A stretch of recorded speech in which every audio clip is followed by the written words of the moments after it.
Bueno, este es el episodio número 4 de Rizoma Podcast y hoy estuvimos leyendo 4 cuentos de la autora Lucía Berlín del libro Manual para Mujeres de la Limpieza. En este caso yo, tengo la edición de Alfaguara, que es muy linda, además es una editorial que me gusta mucho, pero además tiene unas llaves aquí cuyo llavero dice: en la profunda noche oscura del alma, las licorerías y los bares están cerrados. De este libro leímos 4 cuentos, Manual para Mujeres de la Limpieza, que justamente le da el título al libro, Querida Conchi, Toda Luna, Todo Año y Atracción Sexual. Y antes de que empecemos a hablar del libro, vamos a hablar un poco de la autora, entonces, ¿no? Sí. Bueno, Lucía Berlín se la califica como americana, pero en realidad eso es una forma de decir que tienen los gringos que es un poco equivocada, ¿no? Porque en realidad América es todo, América del Norte, América del Sur, pero bueno, es de Estados Unidos, nace en Alaska. Y tiene una vida bastante movida, se va de un lado para el otro,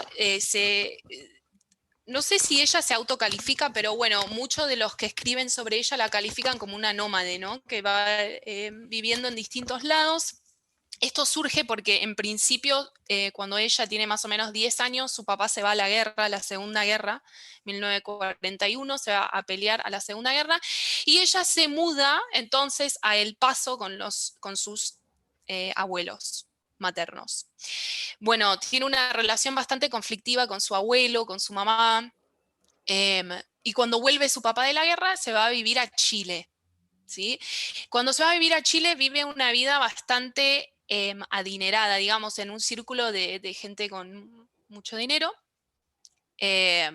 Vive ahí, no sé la verdad cuántos años, pero bastantes, hace la secundaria ahí. Y luego se va a Nueva México, me parece, New Mexico, que es un estado en Estados Unidos, y pasa el resto de su vida entre Nueva México, entre México en sí, el país de México, California, Nueva York, bueno, se va mudando. En ese interín tiene 4 hijos, 2 con uno de sus esposos, 2 con otro, y luego se casa una tercera vez, y de los 3 matrimonios ella termina divorciada. También sufre desde una edad bastante joven escoliosis, desde los 10 años escoliosis, lo cual la mantuvo en un, no sé cómo se dice en español, como en una, em, algo metálico que tiene que llevar como puesto, Como como un si fuera una corset. como un corset metálico que tiene que llevar. Y bueno, luego cuando no sé a qué edad, bien, pero sé que ya adentrada la adultez, digamos, creo que a los 50 y pico por ahí, tiene muchos problemas con la espalda. Uno de sus huesos perfora el pulmón, su pulmón. Entonces, bueno, ya queda como que ya no puede escribir, ya nada. Bueno, una vida un poco difícil. A todo esto también fue alcohólica durante mucho tiempo, que es algo que ella heredó, porque también explica que su mamá también, su abuelo también, que ella vivió eso de muy chica. Y bueno, este libro en sí no fue de las primeras cosas que escribió, y ella durante su vida mantuvo relaciones con gente del círculo, digamos, literario, pero nunca fue reconocida en vida, sino que luego de fallecida obtuvo más reconocimiento y más seguidores, digamos. Qué raro, ¿no? Una mujer. Sí, es tremendo eso me parece como todo un tema en sí mismo. Sí, a mí me Em, llamó mucho la atención que siendo personas nosotras y el mundo en general, que metidas en el mundo de la literatura, yo la conocí hace muy poco tiempo y me di cuenta que el mundo la había conocido hace muy poco tiempo a esta autora. Em, que lo que más me llama la atención justamente, que además de que su obra se conoce post-mortem, ella habiendo nacido en 1936, me encanta la vigencia de cierta literatura, me encanta la vigencia de determinadas narrativas que uno dice, ¿cómo puede ser que esto capaz se escribió hace 70 años? Y siga teniendo una vigencia tan importante, más allá de las diferencias que vos contabas, que puede ser vivir en Estados Unidos o vivir en Sudamérica. Me parece que es una narrativa que no tiene una voz tan clásica, pero a la vez tiene esa cosa cándida de la literatura que el tiempo parece despacio, las palabras y las descripciones son como muy propias de una narrativa que tiene muchas formas. En este libro hay distintos textos, distintos cuentos, distintas extensiones y distinto todo, pero me encanta esa vigencia. Bueno, a mí, antes de, obviamente el nombre me venía resonando, y yo pensé que era una escritora contemporánea, hasta que agarré el libro y dije, pero pará, esta mujer no es contemporánea, es más contemporánea a mis abuelos que a mí, y me pasó, después de haber leído los primeros 4 cuentos, que volví y dije, pero no es contemporáneo, como me generó lo mismo que a vos, como una reacción medio en shock de decir, pero si escribe cosas súper vigentes, ¿cómo que no es contemporánea? Como, no sé, me pareció súper raro eso, y me parece que un poco ahí está la magia de que hay temas que no tienen fecha de vencimiento. Entonces, no tienen fecha de vencimiento, nos resultan cada vez más cotidianos y nos resultan cercanos, y me parece que es clave por lo menos de los 4 cuentos que leímos, me parece que lo atraviesa muy bien. Quiero destacar para los que escuchen y les que escuchen y toda la gente que diga por qué eligieron esos 4, la verdad que fue completamente al azar. O sea, agarramos el índice, obviamente quisimos meternos con el que le daba el título a la obra, pero los otros 3 fueron como, bueno, date ti, y fueron estos. No sé por cuál quieren arrancar. Yo empezaría por Manual, que es como el que le da... ¿Pero vos querías decir algo antes, Iris? No, empiecen. No, bueno, no, yo empezaría por Manual porque me parece que cuando un cuento le da el título al libro, me parece que algo de mínima tiene destacable respecto a diferencia de los otros cuentos. ¿Qué me pasó con Manual? Me pasó Manual para Mujeres de la Limpieza. Me pasó que claramente toda esta parte clasista, digamos, que se ve en el cuento, bueno, un poco para contar de qué se...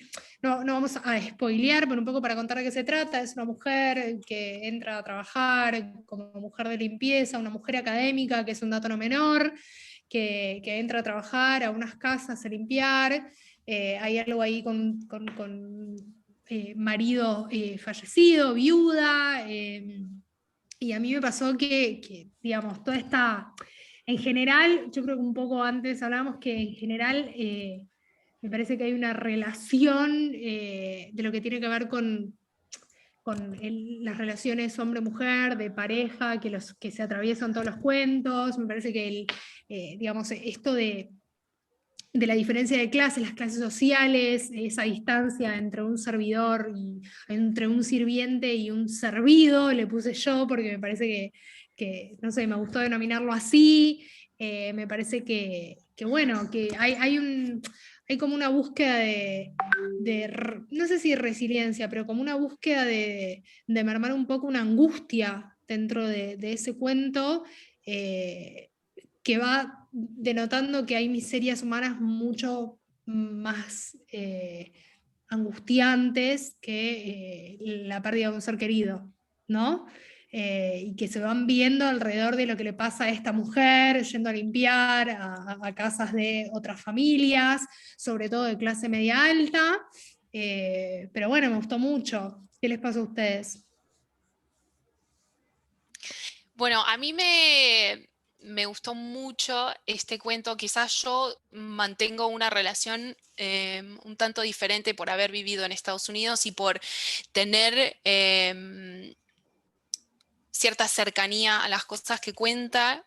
Y había varias cosas. Primero que ella escribe mucho es como autoficción, creo que le dicen, que nació en Francia. Creo que es como que ella toma muchos hechos de la vida real y los ficciona, ¿no? Entonces ella de verdad limpió casas. No sé si estos personajes que ella describe, o sea, las casas a las que va a limpiar, si realmente fueron así o no, pero bueno, algo de verdad deben tener, ¿no? Y a mí me parece increíble cómo ella escribe muchas veces como si fuera un pensamiento, porque mete de repente frases arbitrarias que no tenían nada que ver con lo que venía contando, y es como si vos estuvieras adentro de la cabeza de una persona, ¿no? Porque muchas veces estamos haciendo algo y de repente se nos meten pensamientos, ¿no? Y este pensamiento recurrente, que es sobre la muerte de su esposo, que en verdad recorre varios de sus cuentos, de los que nosotros leímos, creo que 2, Sí. y le da distinto nombre, ¿no? Pero que también yo fui a ver si a ella se le había muerto algún esposo, y no. Entonces, aún más aprecié eso de decir, wow, ¿cómo puede, no? Como, em, no sé, como representar eso en este cuento a mí me pareció muy fabuloso. Sí, recontra. Y me suma la idea de esta cosa de la mujer de la limpieza, cuando se hace presente en una casa, como esa ruptura de lo íntimo y lo extimo, como esa cuestión de además de establecer un código entre las mujeres de la limpieza, cuando dice, las mujeres de la limpieza lo saben todo, y cuando después también universaliza que todas roban, y ella en ese código también hace como una distinción de la voz narrativa que cuentan las casas. Después, la que le tira los tips a las mujeres de la limpieza, como, bueno, si estás leyendo esto, querida mujer de la limpieza, tip, tip, tip. Y después eso que le irrumpe en la mente, que es su propia nostalgia y que es profunda, porque además ella está como, todo lo que escribe pasa en un día, más o menos. Entonces es como estas casas, este desorden, todo, y también la diferencia que ella hace entre las mujeres de acuerdo a las clases, ¿no? Como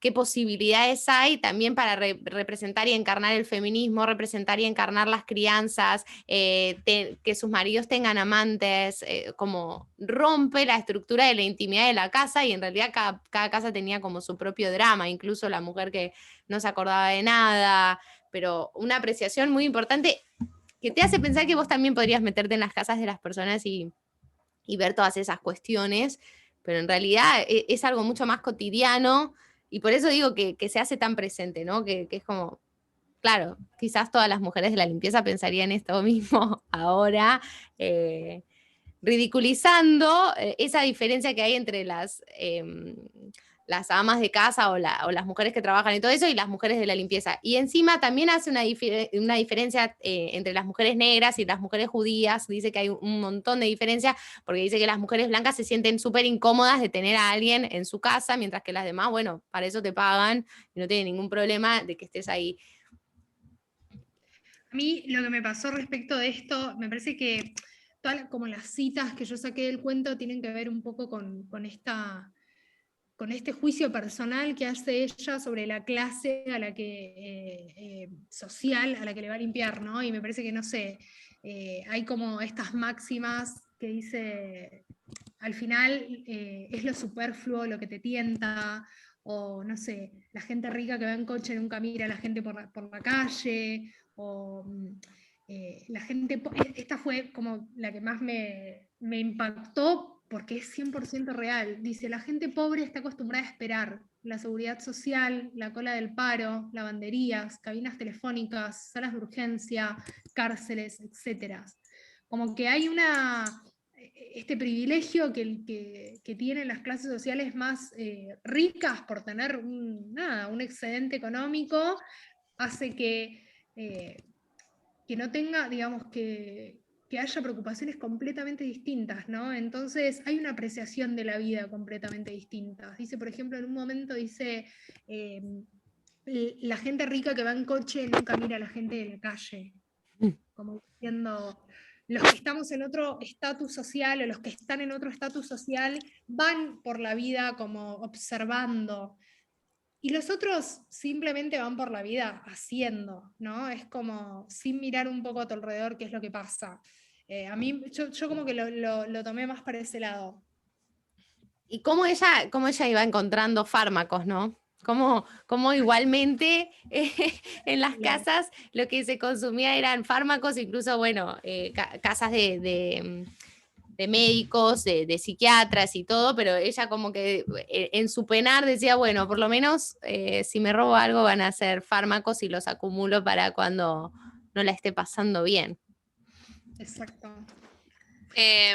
Solo voy a decir una cosa y si quieren pasamos a otro, que todo lo que ustedes dijeron, o sea, todas las citas que extrayeron las tengo acá, o sea, es como si hubiéramos extraído las mismas citas y las puse acá realmente, pero las tengo en inglés, ¿no? Entonces, me pasa que cuando yo leo con el Kindle, muchas veces como que te dice las frases que más gente subrayó, tipo te muestra y te dice, este párrafo fue subrayado 532 veces. Y muchas de las cosas que nosotros agarramos, creo que dos, que es poor people wait a lot, que la Sí. gente pobre espera Pobre mucho, espera. y creo, cleaning women know everything. Esas dos estaban subrayadas, pero después todas las demás que agarramos no estaban subrayadas muchas veces, o sea, es coincidencia justo entre las formas de pensar. Tremendo, gran dato. Tremendo. Bueno, ¿quieren que pasemos a Querida Conchi? Sí. Bueno, Querida Conchi me encantó. De por sí, como decíamos en la intro un poco, que tenga tantos géneros, Querida Conchi está escrito en cartas. Son cartas de una edad apenas junior universitaria, diría yo, ¿no? O senior Bueno, de pero colegio. con lo que dijo Iris al principio, yo no sabía, pero bueno, a ver, tiene mucho entonces de ella.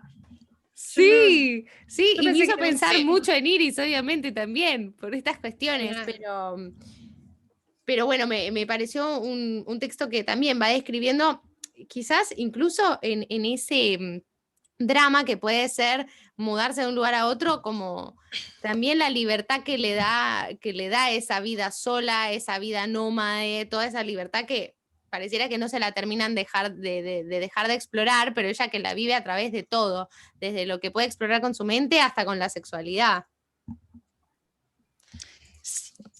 A mí me encantó de ese cuento. Ella hace una apreciación para mí muy certera de la diferencia entre lo que... no quiero englobar, ¿no? Generalizar, lo sé, no es algo que se debe hacer, ¿no? Pero bueno, habiendo vivido en Estados Unidos y en Argentina y ahora, bueno, en México, lo que me doy cuenta es que sí, es verdad que hay una diferencia muy grande en cómo se percibe a una persona de Estados Unidos a cómo se percibe una persona latina, ¿no? Puede ser mismo por el lenguaje, por el idioma, por las formas, por, bueno, nuestra descendencia, ¿no? Que es diferente y que se fueron desarrollando de manera muy diferente. Pero hay una parte que ella describe, ¿no? A este personaje de la cual ella se enamora, que bueno, yo lo tengo escrito en inglés, así que lo voy a leer en inglés y después Dale. lo explico en español. Dice, hablando de este hombre, ¿no? Dice, he doesn't talk about things or events or books. He reminds me of my Uncle John. He tells stories about his brothers or his grandfather or geisha girls in Japan. Y es algo que yo veo que realmente sucede mucho, que muchas veces en las personas latinas que hablan español tienen una manera de acercarse a los demás a través de las experiencias muy personales, ¿no? Muy profundas, y que esto en Estados Unidos es algo que cuesta mucho más llegar a eso. No está tan a flor de piel, digamos, ¿no? Puede ser por las costumbres. Pero bueno, me parece que la forma, porque ella en verdad es de Estados Unidos también, ¿no? O sea, nació de una familia de padres ahí, y que ella pueda sentir eso, no sé, me dio como alegría. Fe, me dio fe. Hay una parte que, no, perdón, dale. No, que a mí me parece que es tal cual, me parece que la diferencia en las culturas, me pareció muy rico eso que dijiste, decir cómo, en realidad es cómo se percibe uno ante el mundo, ¿no? ¿Cuál es la carta de presentación que tiene el latino versus el norteamericano, ¿no? Y hasta el europeo, porque creo que a mí estando en Italia me pasa un poco también, es como acá te presentás y es como más importante cuán académico sos y cuánta experiencia laboral tenés que tu experiencia vivida de persona. Digo, soy una persona académica, universitaria, que tiene experiencia laboral en multinacionales y sin embargo nadie me pregunta por qué estoy acá, me preguntan qué estoy estudiando, o en dónde estoy trabajando. Y me resulta muy loco eso, cuando conozco gente nueva, como, ¿qué haces acá? ¿Trabajás? ¿Estudiás? Más allá de preguntarme por qué elegiste venir acá, es como se da por sentado. Y me parece que eso pasa mucho con las culturas más, bueno, Italia, Francia son culturas latinas también, pero me parece que hay como una diferencia entre el latinoamericano y el norteamericano y el europeo, inclusive seguramente si hablamos con una cultura oriental es completamente distinta y el foco está puesto en otro lado, y lo mismo con una cultura más africana, pero sí, a mí me pasó lo mismo, y yo creo que como que se pone más el foco en lo que el latino le pone más el foco a lo que siente la persona más que a lo que hace, ¿no? Creo que esa es como la gran diferencia. Y no quiero generalizar tampoco, hay de todo. O sea, No, hay obvio, no No, estamos esto igual, generalizando, pero claro, es lo que trae ella, digamos, es lo que trae sí. la autora, porque de hecho ella en un momento dice, naturalmente me gustaría una persona latina, alguien que siente cosas, Ujú. ¿no? Como que tienen los sentimientos más a flor de piel. Se Y permiten más sentir. hay dos citas más conforme a eso que decían. Una dice, todavía no tengo ninguna amiga aquí, soy diferente al venir de Chile. Como soy reservada, creo que me toman por engreída. Y después vuelve a esta diferencia. En todos esos años que viví en Sudamérica, quería volver a mi país, a Estados Unidos, porque era una democracia. No solo había dos clases sociales como en Chile. Desde luego aquí también hay clases. Para mí esa horizontalidad que se ve en países que quizás tienen más estabilidad, es como que nadie habla tanto de acá en Sudamérica de lo que hace todo eso, porque creo que son almas más dedicadas a la supervivencia y a contar historias. Que quizás con oportunidades de que todos tengan estudios, todos crezcan, todos se midan y eso hace que haya menos brecha. Entonces, no hay tanta diferencia. Entonces la gente puede hablar como más cotidianamente de qué haces y no tenés historias tan marcadas como con esa brecha. Bueno, ¿quieren decir algo más o pasamos al tercer cuento? ¿Cuál? Porque ¿Todo luna, Vamos. todo año? bueno, el que más me gustó a mí. Bueno, arrancá, dale, dale. A mí nada, a mí me encantó, a mí me pareció, bueno, es como no es del que más, de hecho creo que no tengo ninguna cita del cuento, creo que me parece que me encargué más en disfrutarlo, pero a mí me atraviesa como en un momento personal muy parecido, creo que es un cuento que, como que en realidad los puntos en común que yo vi entre los 4 cuentos que leímos tienen que ver como con la figura del hombre, que no está, la figura del hombre que puede ser seducido, un hombre que acosa, un hombre mayor de otra cultura, donde, no sé, los problemas de la línea bien, ¿no? La niña bien, entre comillas, como la mujer que se va de viaje porque un hombre que estaba a su lado muere, la niña que estudia afuera y se engancha con un hombre mayor o de una clase social completamente distinta, o de una cultura distinta, la que quiere atraer sexualmente como único objetivo, y lo que me pasó con Toda Luna es como esa liberación de la mujer, ¿no? Como decir, bueno, me puedo permitir dejar todos los gajes o todas las estructuras de mi cultura allá lejos, que es de donde soy. Y el cuento sucede en México, ¿no? Digamos, ella es americana, la protagonista es norteamericana y se va de vacaciones a México.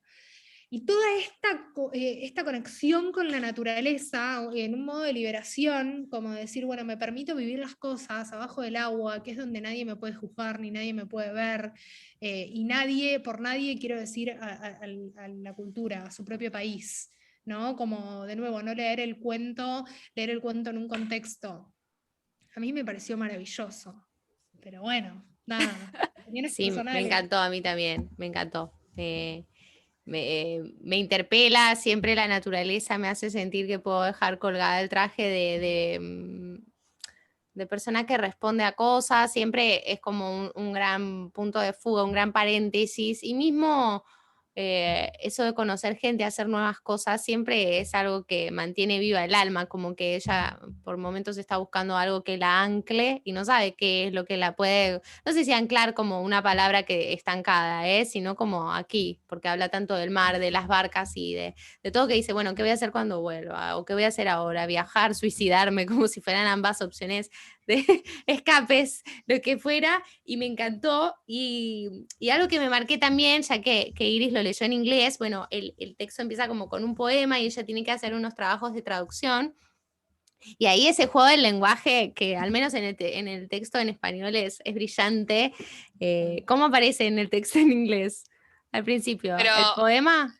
el poema aparece en inglés. A ver, para. ¿Y ella lo tiene que No, traducir el al poema, español? sí, para, lo tengo acá. A mí también lo que me gustó de esa parte es cómo En deja atrás. español. Ella lo Ok. tiene que traducir en español. Mira. Y ustedes en español y lo tenía que... Que traducir al ¿Cómo es? inglés. Ah, perfecto, sí, igual. Pero después pone las palabras en inglés. Sí, Ah, queda. Los qué relojes bueno. en español andan, no corren. Goes along and passes away. Exacto, claro. Sí, hermoso. Hermoso. Bellísimo. ¿Te anotaste hay una recomendación de un poema que ella hace justo en ese cuento? Yo la tengo marcada, no la busqué, pero no le leí el poema, pero creo que es el poema que está leyendo en ese momento o algo así. Pero sí, ese juego del lenguaje, me parece muy loco esto que dijiste, que Iris lo tiene en español, en inglés se tiene que traducir al español y nosotras viceversa. Un lindo juego de la traducción. Me gustaría también saber quién tradujo el libro. Yo lo tengo acá, al menos el de la edición del Alfaguara es Eugenia Vázquez Nacarino. Eugenia Vázquez Nacarino. Ok, perfecto. Yo tengo una pregunta para ustedes, que hay una parte del cuento que no entendí. ¿Qué pasó? O sea, no ¿Al final? entendí, porque fue como, sí, boluda, o sea, pero pará, porque hay una parte que como que van a buscar a un señor que desapareció. Sí. Y nunca dicen si lo encontraron, si no lo encontraron, si apareció. La No, magia no, del no. cuento norteamericano queda a gusto y piacere de lo que vos quieras creer. Claramente, hablamos de Carver antes de empezar. Eso es lo que hacen los norteamericanos con la literatura. Dejarte Carver, Chile. Insatisfecha, vos dijiste insatisfecha en uno de los Tal capítulos. cual. Satisfecha, boluda. O sea, si querés Sí. te doy mi opinión, claramente para mí sos vos, pero Sí, para mí también. Pero bueno, te cae no mal. sé, como que no lo dice. Y yo decía, quizás había algo que no había entendido o como que me perdí de algo, pero no, solamente que no lo dice. Pero eso es un punto en común de la literatura norteamericana, es el final abierto, el final inesperado, es como el narrar cosas, creo que lo hablamos un poco antes, el narrar cosas que van de la coyuntura, como que hay dos historias en paralelo todo el tiempo. Bueno, quizás esto lo hace mucho más Carver o Cheever, lo hace mucho más que Lucía Berlín, pero como poner el foco en todo lo que está desparramado rizomático por debajo de la historia principal, ¿no? Y si vos me preguntás a mí, el cuento habla de una mujer que quiso salir de toda la cultura norteamericana y meterse en una cultura un poco más latina como para poder irse de la muerte de su marido, y sin embargo es mucho más que todo eso, es como el encuentro con la naturaleza, con el placer, con permitirse disfrutar, etc. Pero sí, bueno, me encantó, qué decir. ¿Qué decirles? Bueno, y vamos con el último, atracción sexual. Dale. Nada, también, ¿no? ¿Qué decirles? Es algo muy típico de lo que aprendemos para mí como mujeres, como si fuese muy importante provocar atracción sexual y como si muchas veces estuviésemos provocando algo que sencillamente o sucede, porque creo que hay dos tipos de atracciones sexuales. Una que es como muy espontánea y otra que es como interesada. No sé si ese es el punto igualmente del cuento, pero me pareció como que hay una doctrina siempre de que la mujer, y antes mucho más, tenía que provocar que el hombre se fijara para tener algo, para conseguir, ya sea un millonario o un lindo, un exitoso, como ser presa, pero de una manera que haga parecer que el otro te quiere a vos. Yo no sé, o sea, yo tengo, como quiero aclarar que todo lo que yo pienso no está como terminado, ¿no? O sea, me puedo equivocar en lo que digo, obviamente, y bueno, como que hay una parte mía que piensa que esto en verdad no frenó acá, como que no es que en realidad hoy somos más libres para, digamos, en cuanto a esto, ¿no? En lo de la atracción sexual, porque creo que hay mucho de también modificar nuestros cuerpos o estar muy encima, poner mucha energía, mucho dinero en, bueno, arreglarnos la cara, en agrandar las tetas, en tener, ¿no? Como una cosa que es que quizás está como se corrió de foco o como mutó. Digamos, ¿no? Como que eso mutó y bueno, le podemos, o sea, entiendo que quizás es para sentirse mejor con una misma, ¿no? Pero creo que la atracción sexual está. O sea, está y es una que, aunque uno lo pueda decir o no, es una de las razones también por la que una modifica su cuerpo, ¿no? Como algo tan importante. Y bueno, una cosa que yo quería decir sobre este cuento es que a mí me parece que como interesante que sea de la visión de una mujer, de una nena de 10 años. Sí. ¿No? Como que esto, porque le da cierto inocencia al cuento, que me parece que está muy bien logrado, Sí. digamos. Yo quería decir una cosa antes que veníamos hablando de la atracción sexual. A mí me parece que, de nuevo, no hay que ver la obra sin ver en qué contexto sucede y tal cual, pero me parece que la mujer durante una época tenía como esa herramienta única, porque era la única herramienta que le permitían, la herramienta del cuerpo, ¿no? Como el cuerpo y físicamente y atraer y el sexo como la descarga del hombre trabajador que llega a su casa y que necesita, que es el que provee, etcétera. Me parece que tienen como lecturas varias. Y justo cuando estaban hablando me acordé de una conversación que tuve hace poco con una amiga, que estábamos hablando de la visión o de cómo siente el hombre versus la mujer el amor, o las ganas más que el amor en unos primeros encuentros, ¿no? Entonces una amiga me decía que había visto un documental que cuando escaneaban el cerebro de un hombre y de una mujer con objetos que le gustaban, a ambos se les iluminaban las mismas áreas o partes del cerebro, esto como más neurológicamente. Y después, cuando les mostraban a ambos el sexo opuesto y les contaban una historia, como si fuesen amantes, a la mujer se le iluminaba la otra parte, pero al hombre se le iluminaba la misma parte del objeto. Como hay algo en el gen del cuerpo humano respecto de teorías súper cuerpocentristas, digamos, y que el hombre en general, el ser humano es un hombre, nada, es como la misma persona, sin ver un montón de otras cosas y sin analizar nada, como esto de que ahí está como la diferencia de qué es lo que le atrae a una mujer, que a una mujer no le puede atraer algo físico también, pero que hay algo mucho más intelectual detrás de esa atracción, ¿no? Es como, existe la atracción sexual total, pero en un primer encuentro en algo físico, sin cruzar palabras, sin observar qué es lo que pasa por detrás de todo eso, más que el objeto físico, la mujer tiene otra visión y tiene otros sentimientos respecto del hombre. Y me parece que no es un dato menor. Me parece que justo el cuento como que lo habla muy bien eso, lo dice muy claro. Como no importa qué me gusta de este hombre, yo lo tengo que conquistar y lo tengo que seducir y tengo que tener todas mis armas de seducción.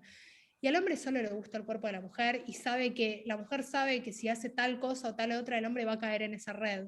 En cambio, el hombre son distintas las cosas que puede llegar a hacer un hombre que le pueden llegar a captar interés a una mujer. Me parece como esta visión, de nuevo, muy generalizado todo, pero me pareció súper interesante esa mirada ya desde los años, no sé, 30, no sé cuándo está escrito este libro, pero bueno. Quiero no dejarte en offside si esta va a ser una de las recomendaciones, ese documental o este estudio que dijiste, no. Pero bueno, ya para ir cerrando podemos meternos si es que hay recomendaciones o textos paralelos. Yo recomiendo que se lea el libro entero, eso lo recomiendo también, tiene un montón de cuentos, hoy elegimos solo 4, y bueno, ¿hay otras recomendaciones? Yo recomiendo que entren a la página de luciaberlin.com, que ahí hay fotografías y hay datos de color, digamos, que a veces ayudan a enriquecer el texto. Bueno, yo recomiendo, creo que lo venimos diciendo a través de todo el episodio, íconos de la literatura norteamericana y y este cuento que termina en algo inesperado, lean a Carver. Yo particularmente El camino con Carver, con Raymond Carver, lo empecé con ¿De qué hablamos cuando hablamos de amor? What We Talk When We Talk About Love, creo que se llama en inglés. O sea, es como que yo entré en el mundo Carver, entré en el mundo literatura norteamericana a través de Carver, pero digo, no, leí muchas cosas norteamericanas antes de Carver, leí, a ver, me parece súper, creo que en un momento lo nombra a The Lord of the Flies, El Señor de los Anillos, que es un libro que creo que, El Señor de los Anillos, El Señor de las Moscas. De las moscas. De las moscas. Parecía de que que creo que es un libro que se lee inclusive en el secundario y que también forma parte de la estructura y la espina dorsal de la literatura norteamericana. Creo que Philip Roth también, creo que Cheever también, pero bueno, Carver, no dejen de leer De qué hablamos cuando hablamos de amor de Carver, porque no el cuento solamente, el libro en general. Es un gran cuentista norteamericano y bueno, Cheever también, ni hablar. Bueno, hasta aquí entonces el episodio número 4 de Rizoma Podcast. Muchas gracias. Muchas gracias. gracias.